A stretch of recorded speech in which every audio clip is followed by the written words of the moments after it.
Résident, Maurice G. Dantec. Livre premier, chapitre premier. Cadillac blonde, Basement doll. Le phénomène du corps est à mettre au premier rang méthodiquement. Friedrich Nietzsche. Le nom sans corps, le corps sans nom.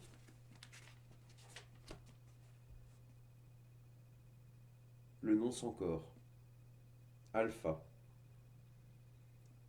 Comme toujours après un meurtre, elle avait observé son corps dans le miroir. Nu, entièrement, longtemps, très. Cela pouvait durer 1 heure, parfois le double, et parfois plus encore. Nu, son corps semblait plus vrai que nature. Nu, il s'approchait au plus près de la vérité, c'est-à-dire de l'artifice qu'il était devenu. C'était dans le miroir qu'il devenait réel. C'était dans le miroir qui en faisait un corps authentique. C'était le miroir qui lui donnait une identité, plus qu'un nom, plus qu'un nombre, plus que tous les nombres dont il était constitué. Dans le miroir, il était cher. Écoutez donc ce qu'il a vraiment à vous dire, pensait-elle. Ce corps qui n'était plus vraiment le sien, ce corps reconstruit autour d'une opération, d'un théâtre, ce corps qui n'existait plus en tant que tel, en tant que structure personnelle, en tant que sujet, objet identifiable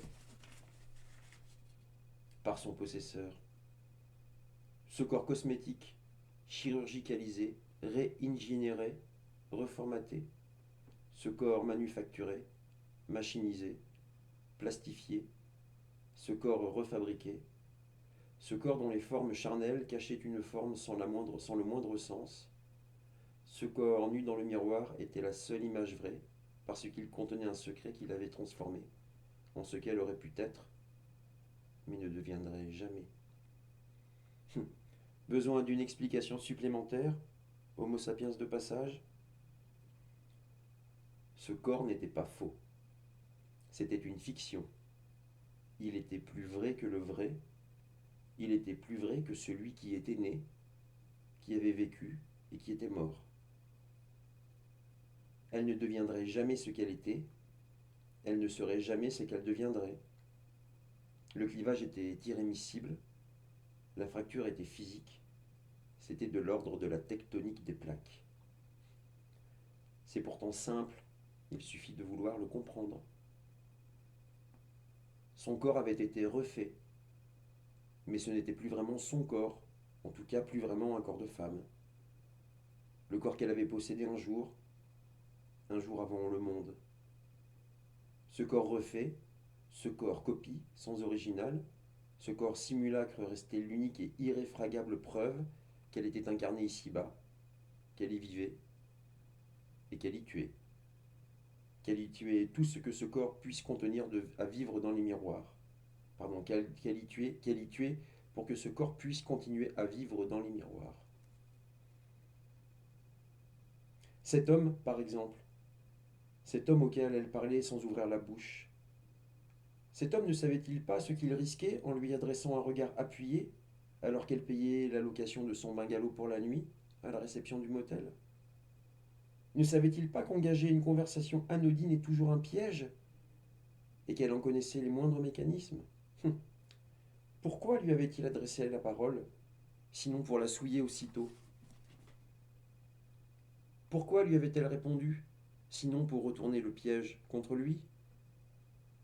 Pourquoi, comme tant d'autres avant lui, considérait-il la vie tel un jeu, sans en accepter les conséquences? Pourquoi était-il sûr d'être vivant et de pouvoir le rester en toute impunité? Pourquoi son regard s'était-il cristallisé sur la longueur d'onde si singulière de la terreur lorsque celle-ci convole avec la surprise la plus totale? Pourquoi s'était-il l'instant d'après rendu si pitoyable par ce regard flou et suppliant alors que le canon du pistolet automatique ne se détachait pas de sa cible? Pourquoi avait-il tenté de nier l'évidence au tout dernier moment par un non, non pathétique qui vient s'écraser contre le mur solide et opaque du réel? le réel, c'est-à-dire elle. Parce que comme tous les autres, il ne pouvait pas faire face à la vérité. Cette lumière le rendait aveugle ou l'obligeait à coudre ses paupières. Elle était là pour lui rappeler que ses choix devaient être considérés comme le seul légitime. Les meurtres, ce qui permettait à ce corps d'être... Pardon, les meurtres, ce qui permettait à ce corps de conserver une forme. Le corps, ce qui permettait au meurtre de conserver un sens. Le miroir, l'écran de ce simulacre, et le film en direct de sa reconstruction, toujours recommencé, toujours à refaire, toujours infini. Sa vie, refaire de tout cela une figure cohérente, une personne. Et pour y parvenir, détruire tout ce qui entrave le processus, pour ainsi dire, le reste de l'humanité. Elle s'appelle Sharon Silver Sinclair. C'est ce qui est inscrit dans un registre d'État. Elle a 28 ans. Elle est d'origine canadienne. Elle est née près de la frontière américaine, en Alberta. Elle est grande, fine. Elle sait que sa silhouette accroche l'œil des mâles et de certaines femelles. Sa chevelure d'un blond astral épouse la moindre variation de luminosité. Ses yeux sont d'un bleu-vert rayon laser. Sa peau est très pâle.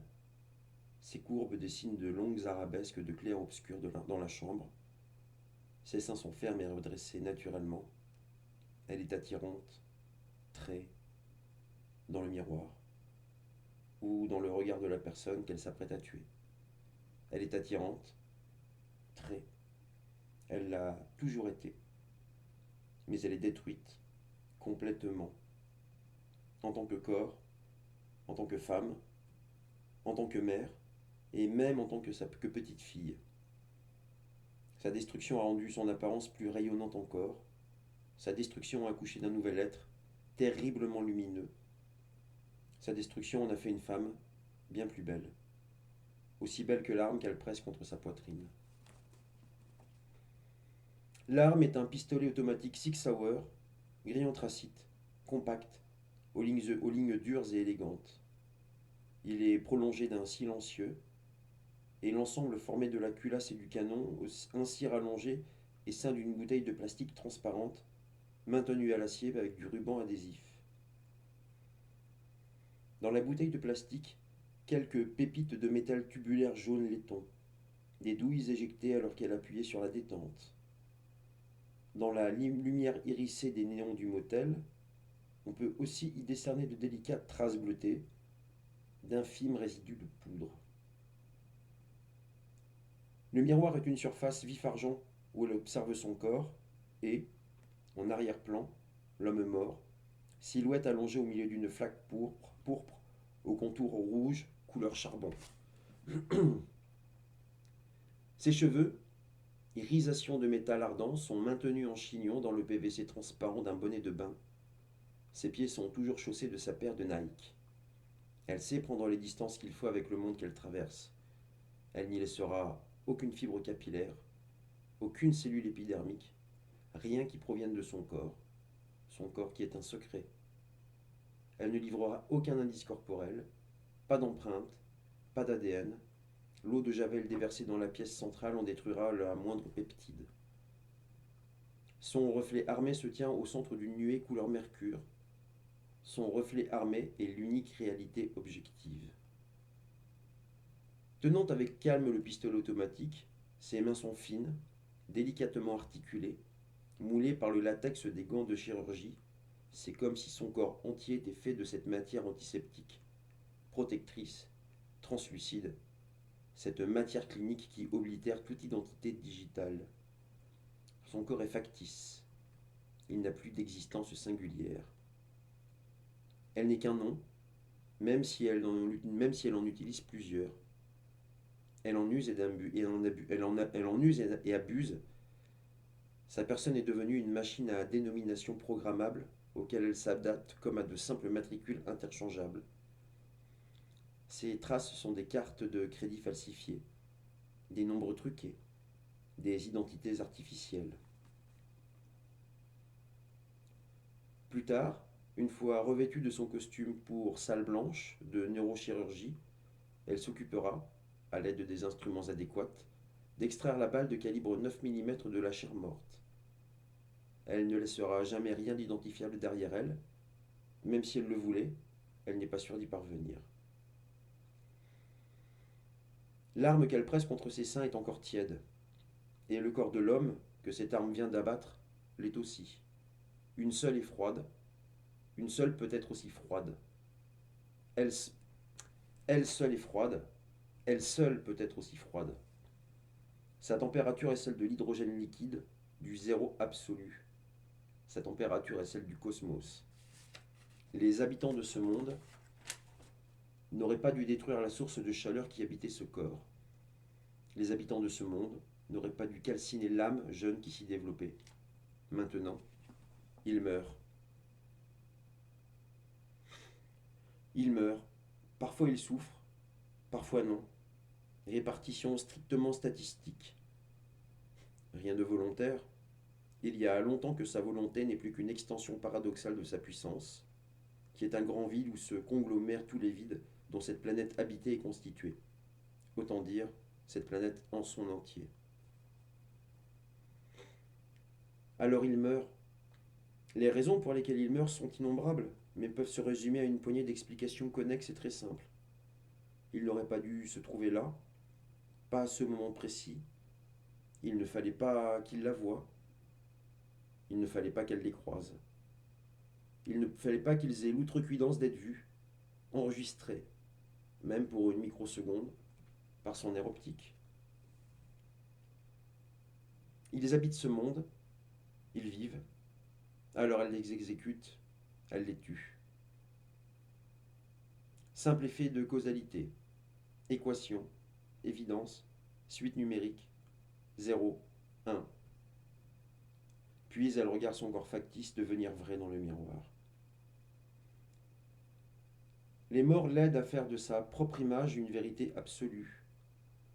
Les hommes et les femmes, elle ne fait aucune distinction entre les genres, tous appartiennent à l'espèce humaine, tous appartiennent à ce dont elle a été annulée. Dans le miroir, le corps resplendit, l'arme renvoie des rayons cristallins sur les angles durs, l'homme mort s'est fondu dans le décor, il n'est plus qu'une pièce de mobilier comme les autres. A-t-il jamais été autre chose ? Il faut partir maintenant, dit le corps miroir au corps simulacre. Il faut se fondre dans la nuit, et mieux encore disparaître en plein jour. Il faut reprendre la route. Cette route qui brûlait solaire sodium aux approches de la ville, cette route qui brûlerait solaire sodium vers la prochaine ville.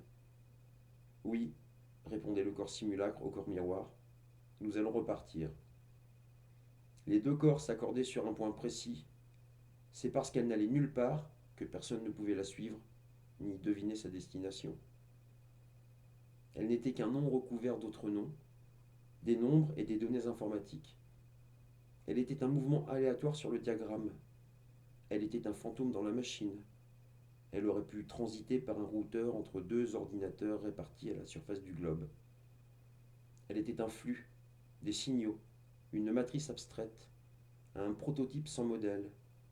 Elle n'était que la somme des paramètres indiquant sa non-existence paradoxale et dédoublée dans le monde. Il importait peu que ces crimes soient signés de toutes ces procédures spécifiques, puisque la signature n'était finalement qu'une simple croix. La première balle de 9 mm avait perforé le poumon droit, la seconde, le ventricule gauche du cœur. Ensuite, alors que l'homme basculait contre le mur, près du lit, elle lui avait logé une troisième balle dans le bas-ventre. Enfin, alors qu'il s'affalait pour de bon, les yeux grands ouverts encore fixés sur un point de non-retour absolu, elle lui avait tiré un dernier projectile en plein front. Les 4 points cardinaux dessinaient une structure cruciforme, 4 trous bouillonnants d'un liquide écarlate, 4 trous exécutés avec des clous de 9 pouces, comme sur le Golgotha. Elle n'était même pas de ceux qui les avaient percés, elle était l'instrument du sacrifice, Elle était la croix. Tout simplement. Fin du chapitre 1er. Les résidents, Maurice Dantec, aux éditions Inculte. C'est vachement bien.